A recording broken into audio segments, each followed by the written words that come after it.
अगर आपको अपना म्यूचुअल फंड डिस्ट्रीब्यूशन बिजनेस सच में स्केल करना है तो एक पॉइंट आएगा जब आपके टॉप क्लाइंट्स आपसे सिर्फ एसआईपीज के बारे में नहीं पूछेंगे, वो आपसे उनके बढ़ते हुए कॉर्पस के लिए अलग ऑप्शंस मांगेंगे। देखिए, क्लाइंट का पोर्टफोलियो तो तेजी से ग्रो हो रहा है, पर अगर आपकी प्रोडक्ट नॉलेज नहीं बढ़ी तो आप उनकी उस ग्रोथ स्टोरी का हिस्सा नहीं बन पाएंगे। हेलो एवरीवन, वित्तम के इस मल्टी प्रोडक्ट मास्टर क्लास में आपका स्वागत है। आज हम बात करेंगे एक ऐसे प्रोडक्ट की जो आपके एचएनआई क्लाइंट्स के लिए गेम चेंजर हो सकता है और आपके बिजनेस एक्सपेंशन के लिए एक जरूरी स्टेप।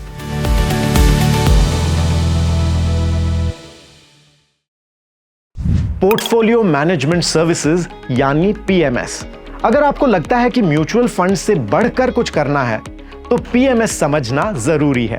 तो चलिए समझते हैं कि पीएमएस आखिर है क्या, ये म्यूचुअल फंड से कैसे अलग है, इसकी स्ट्रैटेजीज क्या होती हैं और एक एमएफडी को इसके बारे में क्या ध्यान रखना चाहिए। आसान शब्दों में अगर कहूं तो पीएमएस एक कस्टमाइज्ड इन्वेस्टमेंट सर्विस है।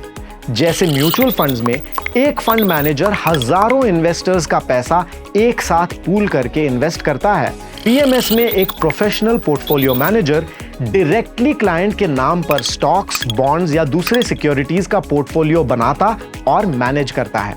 इसमें इन्वेस्टर के पास अपने खुद के डीमैट अकाउंट में उन शेयर्स की डायरेक्ट ओनरशिप होती है। ये एक हाईली प्रोफेशनल और स्पेशलाइज्ड अप्रोच है वेल्थ क्रिएट करने का। अब सबसे बड़ा सवाल जो आपके क्लाइंट्स पूछेंगे, मेरे पास तो म्यूचुअल फंड्स हैं, मुझे पीएमएस क्यों चाहिए? एक क्लियर कंपैरिजन देखते हैं। Structure and ownership. Mutual funds एक पूल्ड व्हीकल है जिसमें आपको यूनिट्स मिलते हैं। पीएमएस में पोर्टफोलियो सेग्रीगेटेड होता है और शेयर्स डायरेक्टली क्लाइंट के डीमैट अकाउंट में होल्ड होते हैं।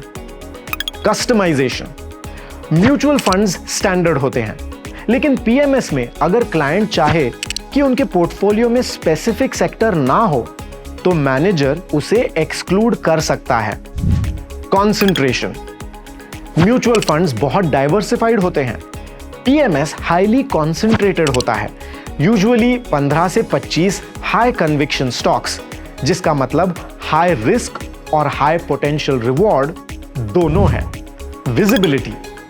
म्यूचुअल फंड्स में आपको पोर्टफोलियो यूजुअली महीने के एंड में दिखता है, पीएमएस में क्लाइंट अपना पोर्टफोलियो डेली ट्रैक कर सकते हैं। Minimum investment. म्यूचुअल फंड्स में आप 500 से शुरू कर सकते हैं, जबकि पीएमएस के लिए regulatory minimum ticket size 50 lakh है। एक और जरूरी बात जो आपको पता होनी चाहिए, पीएमएस सिर्फ रैंडमली स्टॉक्स पिक करना नहीं होता। म्यूचुअल फंड्स की तरह पीएमएस में भी स्पेसिफिक इन्वेस्टमेंट स्ट्रैटेजीज होती हैं। अगर आप टॉप प्लेटफॉर्म्स या वेल्थ मैनेजर्स को देखें तो उनकी स्ट्रैटेजीज कुछ इस तरह डिवाइडेड होती हैं। लार्ज कैप स्ट्रैटेजीज, यहां एस्टैब्लिश्ड ब्लू चिप कंपनीज पर फोकस होता है। ये उन क्लाइंट्स के लिए है जो वेल्थ प्रिजर्व करना चाहते हैं और मीडियम ग्रोथ चाहते हैं। Mid and small cap strategies, ये हाई ग्रोथ पोटेंशियल वाली इमर्जिंग कंपनीज पर फोकस करती हैं। इसमें रिस्क ज्यादा होता है, पर लॉन्ग टर्म में अल्फा जनरेट करने का चांस भी यही सबसे ज्यादा होता है। मल्टी कैप या फ्लेक्सी कैप स्ट्रैटेजीज, इसमें फंड मैनेजर के पास फ्लेक्सिबिलिटी होती है, वो मार्केट कंडीशंस के हिसाब से लार्ज, मिड या स्मॉल कैप में शिफ्ट करते हैं। थीमैटिक या क्वांट स्ट्रैटेजीज, थीमैटिक पीएमएस किसी स्पेसिफिक सेक्टर पर बेट करते हैं। क्वांट स्ट्रैटेजीज डेटा और एल्गोरिदम्स पर बेस्ड होती हैं। ह्यूमन बायस यानी अपनी जजमेंट से प्रभावित होने का चांस यहां पर नहीं होता। यहां एक एमएफडी होने के नाते आपका रोल बहुत अहम हो जाता है। किसी क्लाइंट के पास 50 लाख रुपए हैं, इसका मतलब यह नहीं कि उन्हें तुरंत पीएमएस में डाल देना चाहिए। पीएमएस उन इन्वेस्टर्स के लिए रेलेवेंट है जिनका एक solid, diversified core portfolio already mutual funds में सेट है, जो मार्केट वॉलेटिलिटी और ड्रॉ डाउन्स को हैंडल करने का रिस्क ले सकते हैं। पीएमएस को हमेशा एक सैटेलाइट पोर्टफोलियो की तरह पोजीशन करें, कोर पोर्टफोलियो की तरह नहीं। मार्केट में पीएमएस को लेकर बहुत सारे मिथ्स हैं, जो आपको अपने क्लाइंट्स के दिमाग से क्लियर करने होंगे। Myth number 1, PMS is just a premium mutual fund. बिल्कुल नहीं, दोनों का रेगुलेटरी स्ट्रक्चर, टैक्सेशन और रिस्क प्रोफाइल बहुत अलग है। मिथ नंबर 2, मिनिमम इन्वेस्टमेंट ज्यादा है मतलब रिटर्न्स भी गारंटीड ज्यादा होंगे। कोई गारंटी नहीं। कॉन्सेंट्रेटेड पोर्टफोलियो का मतलब है कि अगर फंड मैनेजर का कॉल गलत गया तो काफी लॉसेस भी हो सकते हैं। मिथ नंबर 3, जिसके पास पैसा है उसके लिए पीएमएस बेस्ट है। अगर कोई कंजर्वेटिव इन्वेस्टर 50 लाख लेकर आए तो उसे डेट फंड्स या हाइब्रिड फंड्स की जरूरत है, पीएमएस की नहीं। तो एक एमएफडी के लिए इस नॉलेज का प्रैक्टिकली क्या यूज है?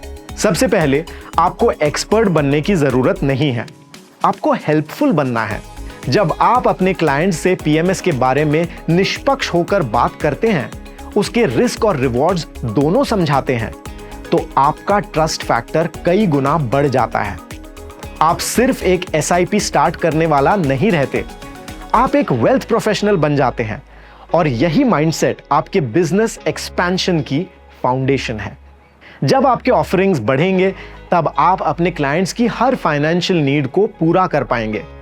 और वित्तम का मल्टी प्रोडक्ट पार्टनर पोर्टल आपको म्यूचुअल फंड्स के अलावा education loans, gift city funds, PMS और EB-5 इमिग्रेंट वीजा जैसे अलग अलग प्रोडक्ट्स ऑफर करने का मौका देगा। इसका मतलब है कि आप क्लाइंट लाइफ साइकिल के हर स्टेज पर उनको सही सॉल्यूशन दे सकते हैं। इस वीडियो का टेक अवे बड़ा सिंपल है। प्रोडक्ट नॉलेज आपकी सबसे बड़ी करेंसी है। आप जितना अपना प्रोडक्ट यूनिवर्स एक्सपैंड करेंगे, आपका बिजनेस उतनी ही तेजी से बढ़ेगा। पीएमएस को एक टूल की तरह यूज करें, सही क्लाइंट के लिए सही टाइम पर। अगर आपको यह वीडियो हेल्पफुल लगा तो वित्तम के चैनल को सब्सक्राइब जरूर करें ताकि आप ऐसे ही प्रैक्टिकल और business focused master classes miss ना करें। आप आगे किस प्रोडक्ट के बारे में डीपली समझना चाहते हैं, हमें कमेंट्स में जरूर बताएं। Thank you for watching. Mutual fund investments are subject to market risks. Read all scheme-related documents carefully.